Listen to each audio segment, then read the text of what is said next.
गौर करो कि हजरत उमर फारूक रात की तारीकी में, रात के अंधेरे में, रात के खटाटोप अंधेरे के अंदर गश्त कर रहे हैं और एक आदमी को झोपड़ी के अपने घर के बाहर देखते हैं। वो मुसलमान नहीं था, लेकिन मानवता देखिए आप, इंसानियत देखिए आप। वो मुसलमान नहीं था, लेकिन बाहर, घर के बाहर रो रहा है। हजरत उमर उसके पास बैठ गए, पूछते हैं उससे, क्यों रो रहे हो? आप इधर देखेंगे तो आपको समझ में आएगा। ये वाकया निकल गया जहन से, पूरी तकरीर बेकार हो जाएगी। क्या रो रहे हो, क्यों रो रहे हो? वो नहीं जानता था कि ये मेरे पास जो बैठा है ये कौन है। अगर कोई सहाबी होते तो वो पहचानते हजरत उमर फारूक को, लेकिन चूंकि वो मुसलमान था ही नहीं, वो गैर मुस्लिम था, रो रहा है। हजरत उमर ने कहा, क्यों रो रहे हो? और जानते हो उसने गुस्से में क्या कहा? अरे मैं वैसे ही परेशान हूं, तू और आ गया मुझे परेशान करने। अबे जा ना, चल। कैसा लगेगा? हम आपकी मदद करने के लिए आना चाहते हैं और आप कह रहे जा यार, हमारी खोपड़ी वैसी गर्म है, तू और गर्म करने आ गया। हजरत उमर फारूक बुरा नहीं माने उसकी इस वर्ल्ड का, उसके इस जुमले का। हजरत उमर फारूक रजी अल्लाह ताला अन्हु उसके पास बैठकर कहते हैं कि मेरे भाई, तुम परेशान हो, मैं भी परेशान हूं, इसलिए सोचता हूं कि तुमसे हम अपनी परेशानी बयान करें और तुम हमसे अपनी करो। हम दोनों एक दूसरे का दर्द बांट लेते हैं। कभी कभी होता है ऐसा ना कि आप भी परेशान हो, हम भी परेशान हो, तो दोनों बैठ के चलो अपना वक्त पास कर लें। अब जेल में आप जाइए कभी तो ऐसे ही होगा ना, आप भी कैदी हम भी कैदी, तुम अपनी दास्तान सुनाओ हम अपनी सुनाएं, तुम क्यों आए हो हम क्यों आए हैं, इसी टाइम पास करने का एक बहाना चाहिए। तो हजरत उमर फारूक को कोई परेशानी नहीं थी, लेकिन फिर भी उसका दर्द जानने के लिए बैठ गए। बताओ सही क्या परेशानी, प्रॉब्लम क्या है? उसने कहा कि अब जब तुम इतना कह रहे हो तो मैं बताता हूं कि मेरी बीवी को तकलीफ़ है, दर्द है। डिलीवरी के वक्त औरत को जो दर्द होता है, बच्चे की पैदाइश के वक्त, वो हो रहा है। और यहाँ बारिश हो रही है, गांव में कोई दाया नहीं मिल रही है। उस ज़माने में औरतें ही आया करती थीं घरों में और तेल की मालिश वगैरह करके बच्चे की डिलीवरी कर दिया करती थीं। आजकल की तरह हॉस्पिटल नहीं थे। बारिश हो रही है, मैं कहाँ जाऊं? मेरी बीवी को दर्द हो रहा है, बच्चे की डिलीवरी का दर्द है, मैं परेशान हूं कि मैं कहाँ जाऊं, गांव में कोई दाया नहीं मिल रही है। हज़रत उमर ने कहा बस इतनी सी बात है। इंसानियत देखिए। कह रुको आता हूं, ये काम तो मेरी बीवी करना जानती है। उसको नहीं मालूम कि ये कौन है। हज़रत उमर अपने घर गए और अपनी बीवी को उठाया। बीवी कहती इतनी रात में आप मुझे उठा रहे हैं, न सोते हैं न सोने देते हैं। कहा बीवी आज एक नेक काम है, क्या सवाब नहीं कमाओगी? ओफो, गैर मुस्लिम की खिदमत करने को सवाब। बीवी ने कहा अगर सवाब की बात है तो बताइए क्या है। कहा आज फला जगह पे एक मजूसी या यहूदी, उसकी बीवी को डिलीवरी का वक्त है, बच्चा पैदा होना है, दाया नहीं मिल रही है। आई चलिए चलिए चलिए, जल्दी से तेल लिया और कपड़ा लिया। हज़रत उमर फारूक की बीवी अमीरुल मोमिनीन के साथ उस घर पर आती हैं, कहती हैं कि आप यहाँ बैठिए अपने दोस्त के पास, मैं इनकी बीवी को देख रही हूँ। अंदर जाती हैं, मालिश वगैरह करती हैं और बहुत आसानी के साथ थोड़ी देर के बाद डिलीवरी हो जाती है। एक बच्चा पैदा होता है। बच्चे के रोने की आवाज़ अमीरुल मोमिनीन के कानों में भी जाती है और उस आदमी के कानों में भी जो दरवाजे के बाहर बैठा हुआ है। अमीरुल मोमिनीन ने कहा आतिका, क्या डिलीवरी नॉर्मल है? ठीक है, जच्चा बच्चा दोनों ठीक हैं। अंदर से आवाज आती है जी दोनों ठीक हैं। अमीरुल मोमिनीन अपने दोस्त से कहिए कि ऊपर वाले ने तुम्हें लड़के की नेमत से नवाजा है, तुम्हें लड़का हुआ है। अमीरुल मोमिनीन का लफ्ज जब अमीरुल मोमिनीन की बीवी घर के अंदर से बोलती है कि अमीरुल मोमिनीन अपने दोस्त को खुशखबरी सुना दो कि तुम्हारे घर में लड़का हुआ है, तो उस घर का मालिक देख के दंग रह जाता है, पूछता है कि आप कौन हैं। अमीरुल मोमिनीन मुस्कुरा के कहते हैं लोगों ने मुझे अमीरुल मोमिनीन बना दिया है, हकीकत यह कि मैं खादिमुल मोमिनीन हूँ, खादिमुल नास हूँ, मैं तुम्ही लोगों की खिदमत के लिए अमीर बना हूँ। आप डरो नहीं, रात के अंदर मालूम करना और पता लगाना ये मेरी जिम्मेदारी थी। अरे तुम हमारी कौम के नहीं हो, मुसलमान नहीं हो तो क्या हुआ, हो तो इंसान, ये खिदमत करना हमारे नसीब में लिखा था। मेरे प्यारे साथियों, इस जगह पर लाकर सोचिए कि अमीरुल मोमिनीन की बीवी रात की तारीकी में एक शख्स के घर जाती हैं, उसकी बीवी को डिलीवरी होती है और कहती हैं अमीरुल मोमिनीन तुम्हारे दोस्त को बच्चा हुआ है। इस जगह पर रखकर देखिए कि इस्लाम हमसे क्या चाहता है, इस्लाम किस चीज का नाम है, इस्लाम कौन सा मुतालबा कर रहा है हमसे, इस्लाम क्या चाहता है हमसे। इंसानियत की इस महराज का नाम इस्लाम है। हम क्या करेंगे? हमारे यहाँ तो नफरतें भरी रहती हैं कि ये कौन है, ये कौन है, ये कौन है। और मुसलमान भी हम हैं, तब भी हमारे यहाँ भरा है शेरशाहबादी कौन है, सुरजापुरी कौन है, ये आगे क्यों बढ़ रहा है, फला आगे क्यों बढ़ रहा है। एक नबी के मानने वाले, एक कलमा पढ़ने वाले, एक कुरान को तस्लीम करने वाले, एक किबले की तरफ रुख करने वाले, एक रब को मानने वाले, एक किबले की तरफ नमाज रुख करके नमाज पढ़ने वाले, जब हमारे अपने अंदर इंसानियत नहीं रहेगी तो हम दूसरों को इंसानियत का दर्स कैसे देंगे और सबक कैसे देंगे। यही हजरत उमर है। आओ एक ऐसा वाक़या तुम्हें सुनाने जा रहा हूं जिस वाक़े को सुनकर हमारे ज़मीर जाग जाएंगे। रात की तारीकी है, हजरत उमर रात के अंधेरे के अंदर गश्त करके देख रहे हैं कि कौन परेशान है। काफी दूर निकल जाते हैं तो एक और परेशान आदमी नजर आता है, घर के बाहर बैठा हुआ और रो रहा है। हजरत उमर उसके पास बैठ गए। जी क्यों रो रहे हो? उसने भी यही कहा, अरे जा यार क्या दिमाग खराब कर। नहीं बोलो तो क्या बात है, अरे तुम क्या कर लोगे यार, जाओ ना, मेरी किस्मत मेरा नसीब। नहीं ऐसी बात मत करो, देखो रात में तुम निकले हो, रात में मैं भी निकला हूँ, परेशान हो आप भी हम भी, चलो बताओ ना क्या बात है, शायद मैं तुम्हारे कोई काम आऊँ।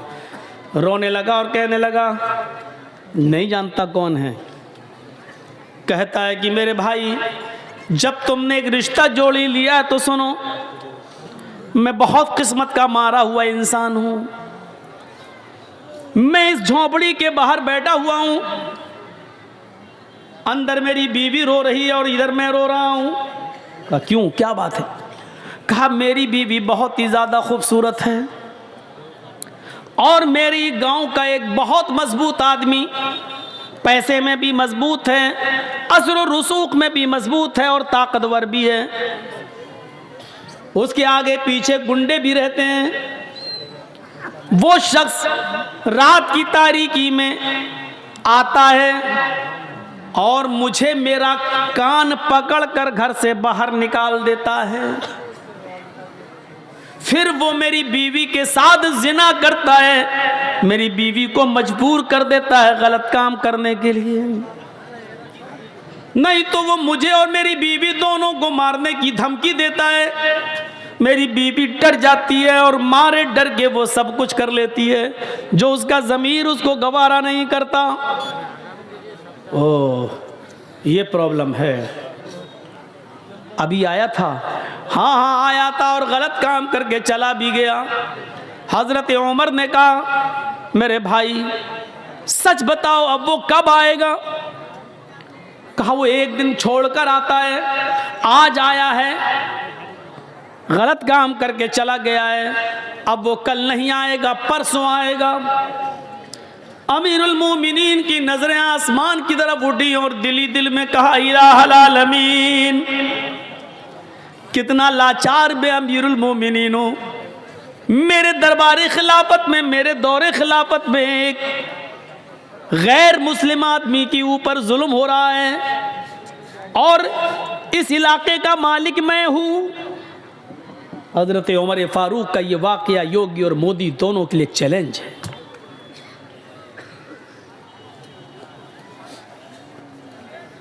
सोचें, मेरे दौरे खिलाफत में एक आदमी मजबूर है और वो भी इतनी बड़ी मजबूरी कि उसकी औरत की इज्जत लुटती है और बेचारा मजबूर और गरीब आदमी कुछ नहीं कर पाता। इस बात को दिल में सोचा,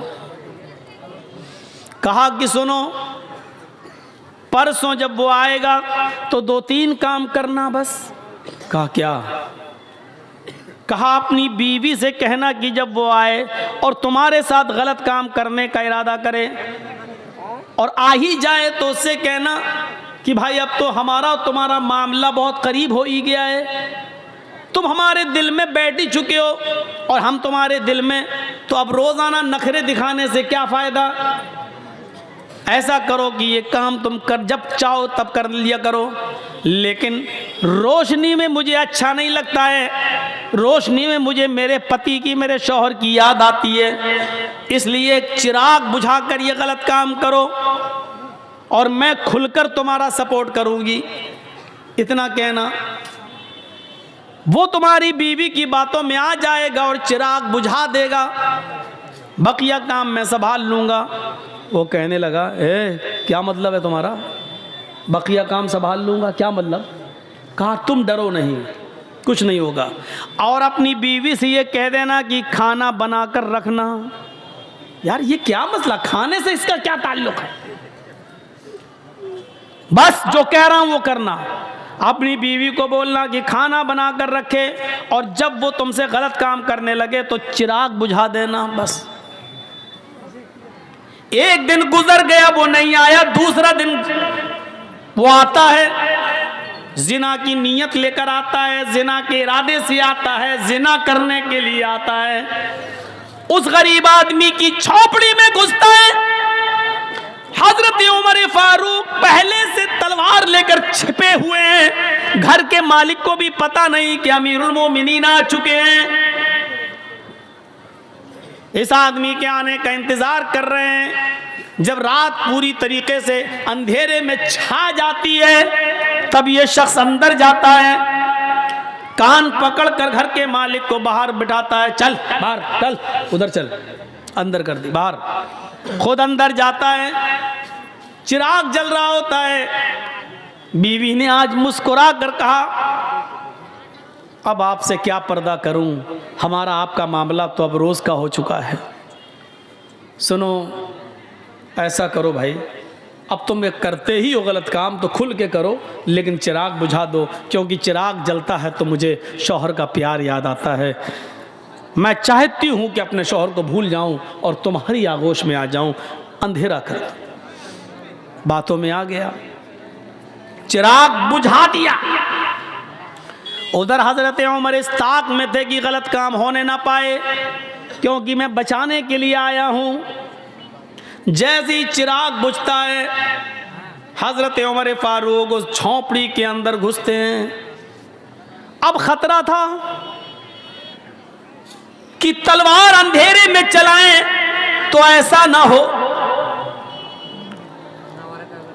कि आदमी की जगह पर, जानी की जगह पर इस गरीब आदमी की बीवी की गर्दन पर कहीं तलवार न चल जाए, इसलिए कुछ बोलना था। हजरत उमर अंदर घुसे और खांसे वो समझा कि इसका पति आ गया अंदर, और उसने कहा अबे भाग, चल, अभी तो कुछ हुआ ही नहीं, तू आ गया, भाग। इसी आवाज को सुनना था हजरत उमर फारूक को।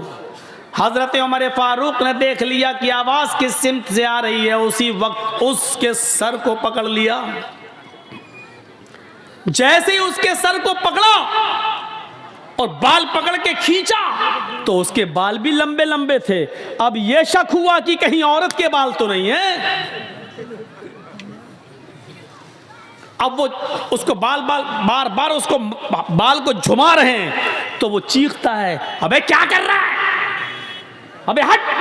समझ गए कि यही है, फौरन बाल पकड़ के गिराया, मारी एक तलवार। जिंदगी का रिकॉर्ड है, हजरत उमर ने जब भी किसी को कत्ल किया दोबारा तलवार चलाने की नौबत नहीं आई। एक ही वार में गर्दन तन से जुदा हो जाती थी। अंधेरे में भी तलवार मारी तो गर्दन अलग पड़ी हुई है, तन अलग है, तड़पने लगा। कहा मेरी बहन जल्दी से चिराग जलाओ। चिराग जलाया, हजरत उमर ने चेहरा देखा, मुस्कुराहट आई, कहा अल्हम्दुलिल्लाहि रब्बिल आलमीन। घर का मालिक अंदर आ गया, कहने लगा है बड़ा अजीब मामला है, किसी मरे हुए आदमी को देखकर इन्ना लिल्लाह पढ़ा जाता है मुसलमानों में, और यह अल्हम्दुलिल्लाह पढ़ रहा है, मामला क्या है। कहा मेरी बहन जल्दी से चिराग जलाओ। चिराग जलाया गया, शक्ल देखी तो कहा अल्हम्दुलिल्लाहि रब्बिल आलमीन। इधर आओ मेरे भाई, अंदर क्या बाहर क्या खड़े हो, तुम्हारा काम हो गया है। हैं? मार दिया, कत्ल कर दिया क्या? अरे अगर यह अमीरुल मोमिनीन को उमर को पता चल गया तो मुझे भी कत्ल कर दिया जाएगा। ये तुमने क्या किया, एक और मुसीबत तुमने हमारे लिए खड़ी कर दी। हजरत उमर ने मुस्कुराते हुए कहा पहले खाना लगाओ। लाश रखी हुई है, गर्दन कटी पड़ी हुई है, खून वहीं पर ताज़ा ताज़ा पड़ा हुआ है, और हजरत उमर वहीं बैठकर खाना खा रहे हैं लाश के पास। वो यहूदी बार बार देख रहा है कि ये कौन सी दुनिया का आदमी है, लाश के पास तो खाने की हिम्मत नहीं पड़ती और ये खा रहा है। और ये मुसलमान भी है, मुसलमान तो किसी के मरने के बाद इन्ना लिल्लाह पढ़ते ही अल्हम्दुलिल्लाह पढ़ रहा है। और कत्ल ही करना था तो चिराग क्यों बुझवाया इसने। चिराग जलता तो अच्छी तरीके से पहचान सकता था और मारने में आसानी रहती, लेकिन इसने चिराग बुझाने के लिए क्यों कहा। हजरत उमर फारूक जब वहां से जाने लगे तो उसने पैर पकड़ लिए, कहता है मेरे ऊपर मुसीबत खड़ी करके कहाँ जा रहे हो, उमर के किसी आदमी को पता चल गया तो मुझे भी कत्ल कर दिया जाएगा। हजरत उमर ने कहा पैर छोड़ो, क्यों डरते हो, क्या बात है, मैं ही उमर हूं। हाँ मैं ही उमर हूं, मैं सिर्फ मुसलमानों का अमीर नहीं हूं, गैर मुस्लिमों की परेशानियों को दूर करना भी हमारी जिम्मेदारी है। हमारे हुदूद में आते हो तुम, हमारे अभी आदमी आएंगे, इस डेड बॉडी को उठा के ले जाएंगे, आपको घबराने की जरूरत नहीं है। अब उसकी जान में जान आई। हजरत उमर जाने लगे तो कहा कि जाऊं। उसने कहा जा रहे हो, लेकिन दो तीन बातें अगर बता सकते हो तो बता दो। कहा क्या। कहा अमीरुल मोमिनीन, चिराग की रोशनी अगर जल रही होती तो आपको इस आदमी को मारने में आसानी थी, लेकिन आपने ये क्यों कहा था, अपनी बीवी से कह देना कि चिराग बुझा देना। और जब चिराग जलाकर देखा तो आपने इन्ना लिल्लाह के बजाय अल्हम्दुलिल्लाह आपने क्यों कहा। और आपने ये क्यों कहा था कि खाना बनाकर रखना, खाने से इसका क्या ताल्लुक था। ये तीन बातें मेरी समझ में नहीं आई। हजरत उमर ने कहा मेरे यहूदी भाई सुन, जब तूने मुझे परसों अपनी बीवी की दास्तान सुनाई, इंसानियत देखिए, मानवता देखिए, आज की ये तकरीर अगर योगी जी स्टेज पर बैठ के सुन लें तो उनके आंखों में भी आंसू आ जाएं। अगर उनके पास इंसानियत का दिल होगा तो, और अगर उनके अंदर इंसानियत ही ना हो, ठोक दो वाली पॉलिसी अपना रहे हों, तो उनकी अम्मा भी मर जाए तब भी आंसू नहीं आएंगे, उनके बच्चे है ही नहीं तो क्या रोएंगे। हम भी क्या क्या बोल जाते हैं। अब रात के 11:15 बज रहे हैं तो दिमाग तो मेरा भी खराब है ना। अब उसके अंदर क्या दर्द होगा बेचारे के अंदर। सोचिए जरा, ये अमीरुल मोमिनीन है और एक यहूदी की मदद करने पहुंच रहे हैं। यहाँ 750 किसान के मरने के बाद कानून वापस लिया जाता है, लेकिन 2 मिनट का मौन तक नहीं रखा गया। मोदी जी आज तक उन 700 किसानों को शहादत का दर्जा देने के लिए तैयार नहीं है। अगर शहादत का दर्जा देंगे तो ये मानना पड़ेगा कि आंदोलन सही था। सोचिए, राजनीति इंसान को कहां से कहां पहुंचा देती है, कहां से कहां तक। किसान कानून वापस लिया जा रहा है, लेकिन उस बेटे के बाप को मंत्री पद से अभी भी बर्खास्त नहीं किया जा रहा है, जिसके बेटे ने किसानों के ऊपर गाड़ी चढ़ा दी। ये राजनीति क्या क्या गुल खिलाती है।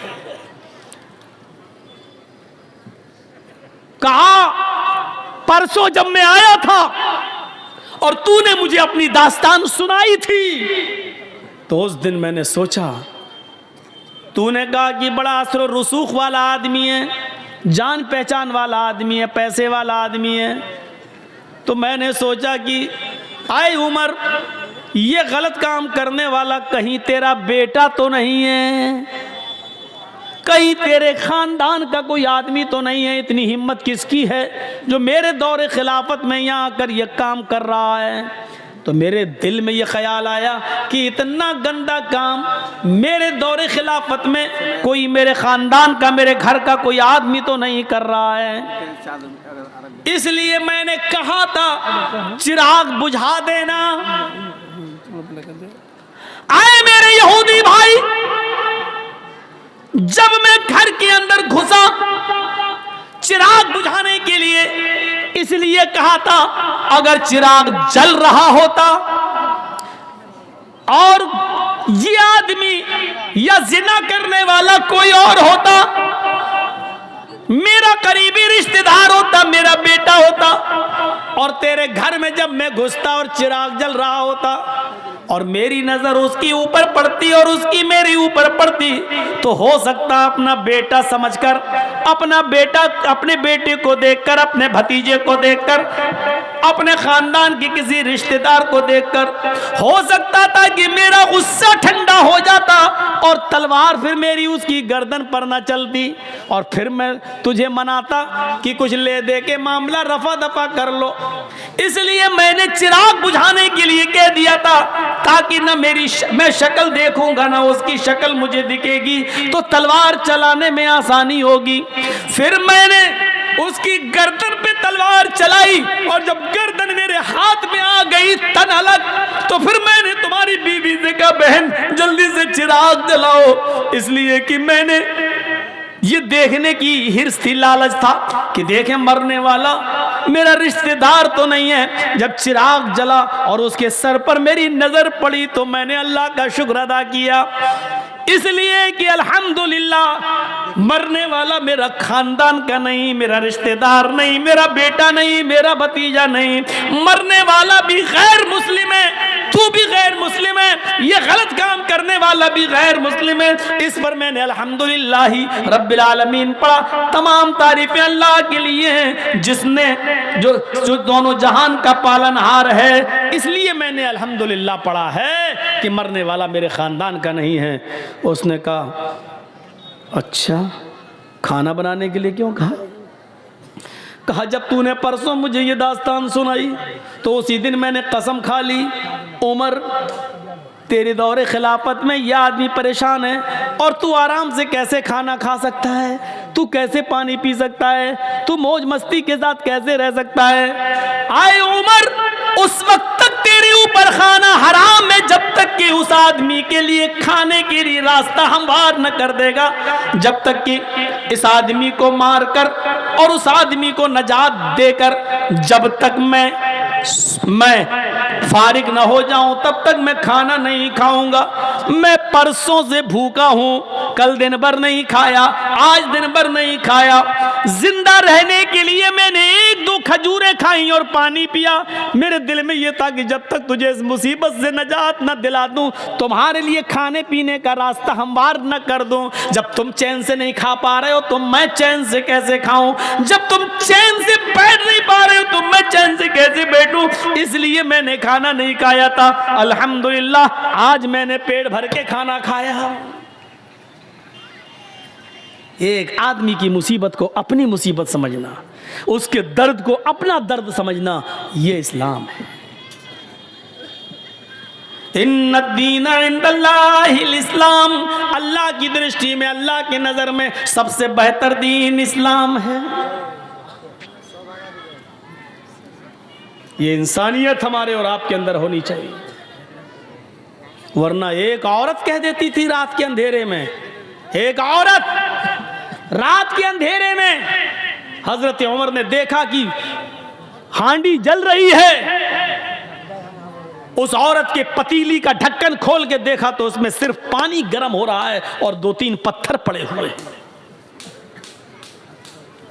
उस औरत से पूछा, ये क्या है पानी के अंदर पत्थर? कहा कि मैं नहीं जानती ये कौन है। कहती है क्या करूं, बच्चे भूखे हैं, इनको तसल्ली दे रही हूं।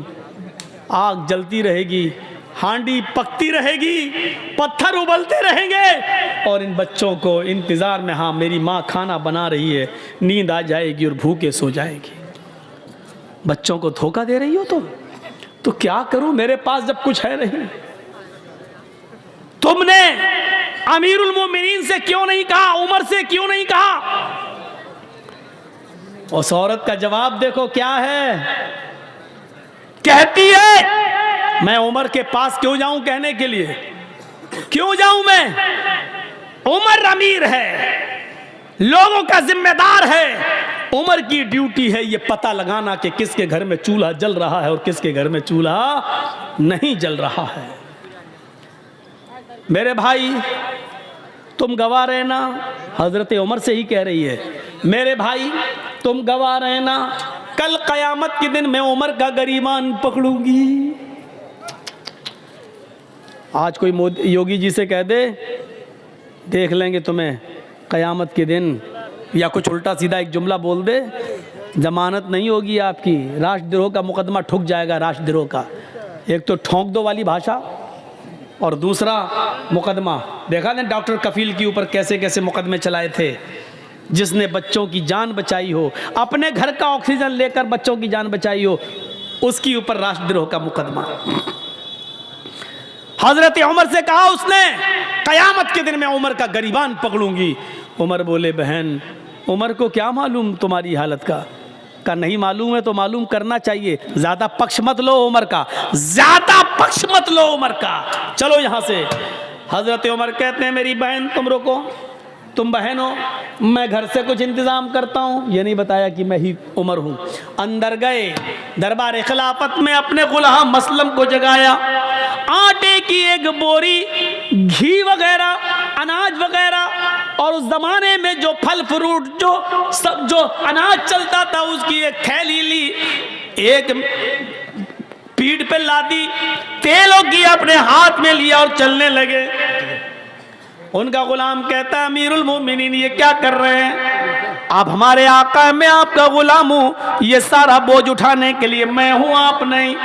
हजरत उमर ने जो जवाब दिया सुनिए, वो इस मुल्क के जिम्मेदारों के लिए जरूरी है। हजरत उमर ने जवाब दिया नहीं नहीं नहीं नहीं, कयामत के दिन उस औरत ने मेरा गरीबान पकड़ने की बात कही, तुम्हारा नहीं। इसलिए इस गल्ले की बोरी को मैं ही अपनी पीठ पर ला दूंगा और मैं ही लेकर जाऊंगा।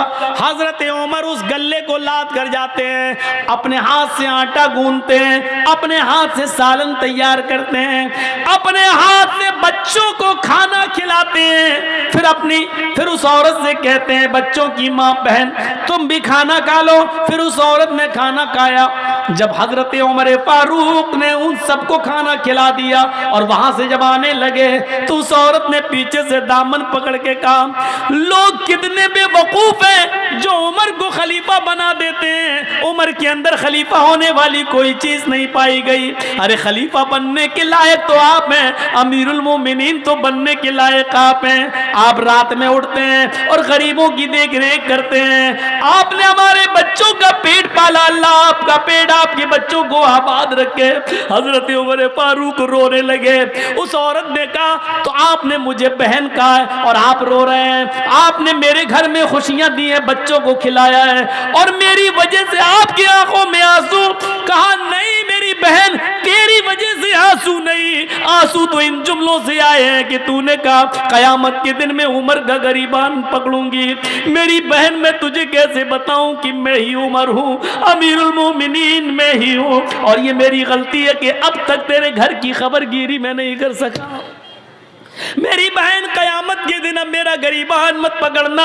मेरी बहन अल्लाह के दरबार में इतनी गवाही दे देना कि मेरा एक जुमला जब सुना तो इसने मेरे बच्चों को खिला दिया था और अपनी जिम्मेदारी पूरी की। क्या जिम्मेदार देखिए कैसा था, वो अपनी जिम्मेदारी को समझता था।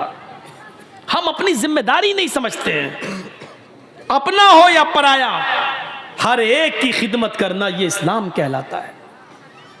यही इस्लाम का दर्स है, यही इस्लाम है, इसी इंसानियत का नाम इस्लाम है। हम भूल जाते हैं, हम फरामोश कर देते हैं। 4 साल हो जाते हैं हजरत उमर फारूक को। 10 साल तो खिलाफत की है, 10 साल में 4 साल ऐसे गुजरे कि रात के अंधेरे में रोजाना एक घर में जाते। एक सहाबी हैं हजरत तुफैल दौसी, कबीले दौस से उनका ताल्लुक। उनको शक होता है कि उमर ये रात को रोजाना कहां जाते हैं।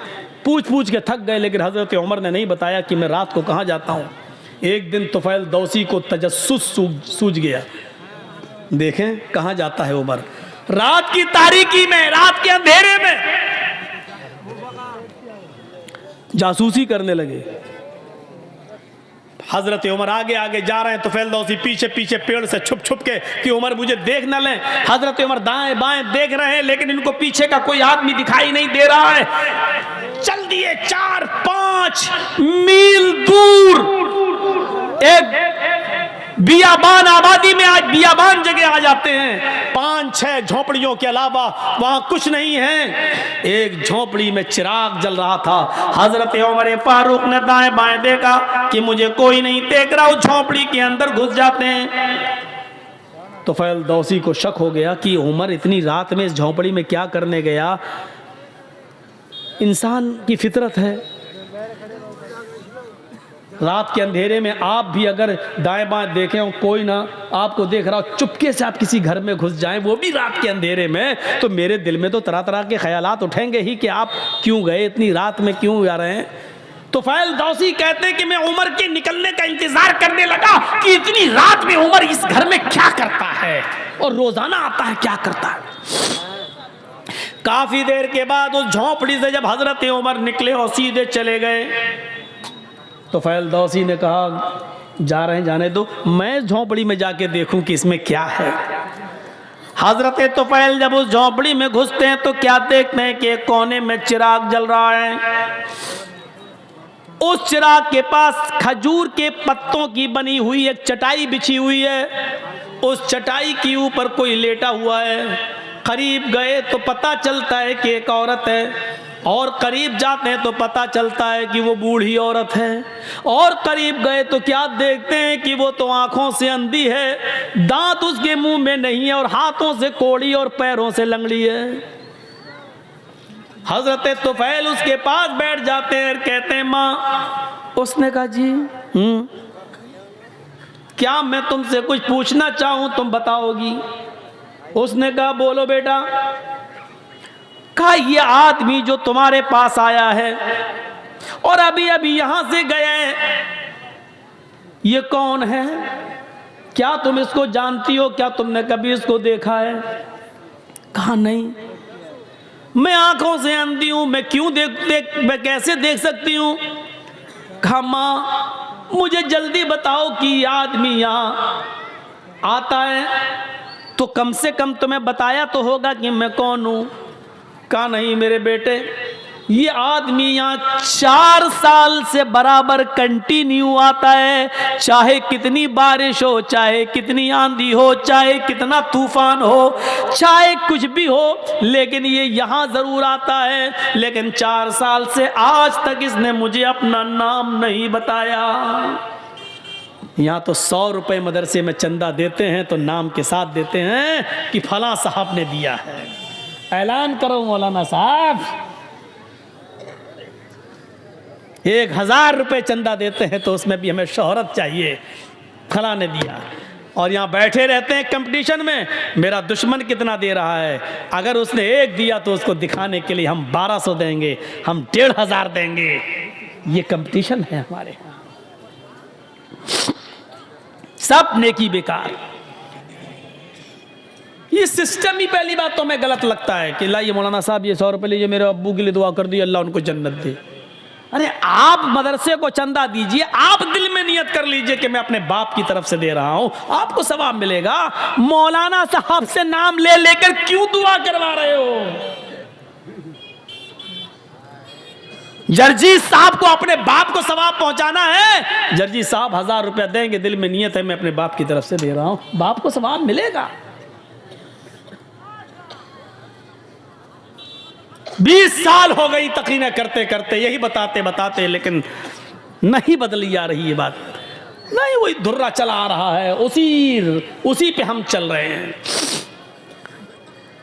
4 साल हो गई, आज तक इसने मुझे अपना नाम नहीं बताया कि कौन है। अच्छा, बस ये कह देता है मैं तुम्हारा बेटा हूं, मैं तुम्हारा बेटा हूं। मैंने भी पूछना छोड़ दिया, बेटा जब नाम ही नहीं बताता तो क्या करूं। तो करता क्या है यहाँ, करता क्या है ये पूछ रहे हो? हाँ बेटे, इस आदमी के बहुत एहसान है मेरे ऊपर। कहा माँ बताओ ना क्या करता है। कहा मैं हाथों से कोड़ी हूँ, पैरों से लंगड़ी हूँ, आँखों से अंधी हूँ, मुंह में मेरे दांत नहीं है, मैं चल फिर नहीं पाती हूँ, इसी चटाई से एक पलटी खाती हूँ, करवट बदल कर मैं नीचे आ जाती हूँ और इसी जगह पर मैं लेटे लेटे लेटरीन कर लेती हूँ, यही लेटे लेटे मैं लेटरीन कर लेती हूँ और फिर पलट कर मैं इसी जगह चटाई पर आ जाती हूँ। ये जो आदमी, जो लड़का है, ये जो आता है यहाँ, ये सबसे पहले चिराग जलाने के बाद सबसे पहले मेरी लेटरीन साफ करता है, मेरे घर को धोता है, जहां जहां मेरा पेशाब और पायखाना पड़ा होता है सबसे पहले ये उसको साफ करता है। अमीरुल मोमिनीन, 22 लाख मुरब्बा मील पर हुकूमत करने वाली शख्सियत, मोदी जी सिर्फ हिंदुस्तान के हैं। हजरत उमर ने इतनी बड़ी हुकूमत, इतने बड़े रकबे पर हुकूमत की थी। उस वक्त इराक, ईरान, मिस्र, शाम, फिलिस्तीन, आज़रबाईजान, उर्दून, चाइना, मराकश, सीरिया, ये सारे मुल्क उसमें शामिल थे और इन तमाम मुल्कों का अकेला एक हाकिम था जिसका नाम था उमर। इतनी बड़ी खिलाफत का मालिक और सूरत हाल एक नाबीना, पैरों से लंगड़ी, हाथों से कोड़ी, दांतों से बिल्कुल खाली और आंखों से अंधी एक बूढ़ी औरत के घर से उसकी लेटरीन और पेशाब और पायखाना साफ करता है। उसके बाद मेरे कपड़े चेंज करता है, मुंह हाथ धुलने की जरूरत होती है मुझे मुंह हाथ धुला देता है, नहलाने की जरूरत होती है तो मुझे गुस्ल देता है, कपड़े चेंज कराता है, फिर मेरे जिस्म से उतरे हुए पुराने या गलते कपड़े यही कुएं के पास बैठकर उसको वो धोता है और सूखने के लिए डाल देता है। उसके बाद इसी जगह पर चूल्हा जलाता है, खाना बनाता है, लकड़ियों को फूंक फूंक कर उसका धुआं उसकी आंखों में जाता है, लेकिन ये सब करता है, मैं दांत नहीं है, अपने मुंह में वो चबाता है, उसको नरम करके फिर वो मेरे मुंह में डालता है, और जब तक मेरा पेट नहीं भर जाता वो यहां से जाने का नाम नहीं लेता। हजरत तुफैल दौसी चीख पड़े, अमीरुल मोमिनीन, मैं तुम्हें क्या समझ रहा था और तुम क्या निकले। अमीरुल मोमिनीन, मैं तुमसे नेकियों में कभी आगे नहीं निकल पाऊंगा। माँ जानती हो वो कौन है? वो अमीरुल मोमिनीन है, वो उमर फारूक हैं? सिटी गुम। फिर तुफैल दौसी तेज स्पीड में घर से निकलते हैं और उमर फारूक के घर की तरफ जाते हैं। उमर फारूक के घर के बाहर जो एक दरवाज़ा था जहां वो लोगों की फरियाद सुनते थे, उसी दरवाजे के बाहर जो रूम था, उसी रूम में हजरत उमर फारूक बैठे हैं और तहज्जुद की नमाज पढ़ने के बाद अपने दोनों हाथ उठाकर ये दुआ मांग रहे हैं, रब्बना स्रिफ अन्ना अज़ाब जहन्नम, रब्बना स्रिफ अन्ना अज़ाब जहन्नम, इन्ना अज़ाबहा कान गरामा, रब्बना स्रिफ अन्ना अज़ाब जहन्नम, इन्ना अज़ाबहा कान गरामा। आय अल्लाह, हमसे जहन्नम का अज़ाब हटा ले, हमें जहन्नम के अज़ाब से दूर कर दे। तेरा अज़ाब हम भुगत नहीं पाएंगे, तेरा अज़ाब हम सह नहीं पाएंगे, तेरा अज़ाब हम बर्दाश्त नहीं कर पाएंगे। फिर दुआ मांगते, रब्बना स्रिफ अन्ना अज़ाब जहन्नम, इन्ना अज़ाबहा कान गरामा। पीछे से तुफैल दौसी टोकते हैं और कहते हैं, रात में बूढ़ी औरत का पेशाब व पायखाना साफ करने वाला, रात में बूढ़ी औरत के कपड़े धुलने वाला, रात में बूढ़ी औरत के लिए खाना बनाकर खिलाने वाला, रात के अंदर बूढ़ी औरत की खिदमत करने वाला। अमीरुल मोमिनीन, आए उमर, अगर तुम जहन्नम में चले गए तो फिर जन्नत में कौन जाएगा? रात की तारीकी में 4 साल से ये खिदमत करने वाला शख्स अगर जहन्नम में चला गया तो फिर जन्नत में कौन जाएगा? हजरत उमर फारूक दुआ मांगते मांगते पीछे देखते हैं, सामने तो तुफैल दौसी हैं, आसमान पर हाथ उठाए हुए नजरें आसमान पर जमाते और कहते हैं, अल्लाह 4 साल से जो नेकी मैं सिर्फ तेरे लिए कर रहा था, जो काम मैं तेरे लिए कर रहा था, तुझे राजी करने के लिए कर रहा था, आज उस राज को फाश कर दिया गया, आज मेरी बात दूसरे को मालूम हो गई, आज ये नेकी पता चल गई। ओए अल्लाह, मैंने इसको नहीं बताया, इसने पीछा कर करके खुद पता कर लिया। अल्लाह, मेरे इस नेक अमल को रिया नमूद में न लिख लेना, तकब्बुर में न लिख लेना, घमंड के अंदर मेरे इस नेकी को मत लिख लेना। मैंने नहीं दिखाया, मैंने नहीं बताया। ये कौन सी इंसानियत थी? यहां तो बस नमाज पढ़ के निकलते हैं, दाढ़ी पे हाथ फेरते हुए, समझते हैं हमने बहुत बड़ा एहसान कर दिया अल्लाह के ऊपर। आए मगरिब, कहाँ नमाज पढ़ने गए थे, नमाज पढ़ने गए थे, नबी मस्जिद से निकले नमाज पढ़ के, ऐसा लगता है जैसे अल्लाह के ऊपर कितना बड़ा एहसान करके आ रहा है यार। सिर्फ नमाज पढ़ लेने से मेरे भाइयों जन्नत नहीं मिल जाती है, आपको उसके लिए इंसानियत भी अपनाना पड़ेगी, अल्लाह के हुकूक भी अदा करना और बंदों के हुकूक भी अदा करना। हम बंदों के हुकूक क्या अदा करेंगे? क्या हमारे मियाँ बीवी के हुकूक, बच्चों के हुकूक हम अदा करते हैं? हम अपने घर में उनके हुकूक अदा नहीं करते। एक शख्स हजरत उमर फारूक के पास आया, अपनी बीवी की शिकायत करना थी उसको। तो हजरत उमर फारूक के बाहर वाले कमरे में वो बैठ गया, देखा कि अंदर से आवाज़ आ रही है, उसने कान लगाया तो क्या देख रहा है, क्या सुन रहा है? उमर फारूक की बीवी उमर को डांट रही हैं, हाँ तुम तो चले जाते हो, सुबह से शाम तक आते नहीं हो, पकने का पता नहीं है, खाने की फिक्र नहीं है, बच्चों की फिक्र नहीं है, तुम्हें क्या खलीफा बने बैठे हो। बहुत कुछ सुना डाली। हजरत उमर फारूक नीचे गर्दन डाल के सुन रहे हैं। तसव्वुर करो, उमर सुन रहे हैं। उमर सुनने वाले आदमी हैं।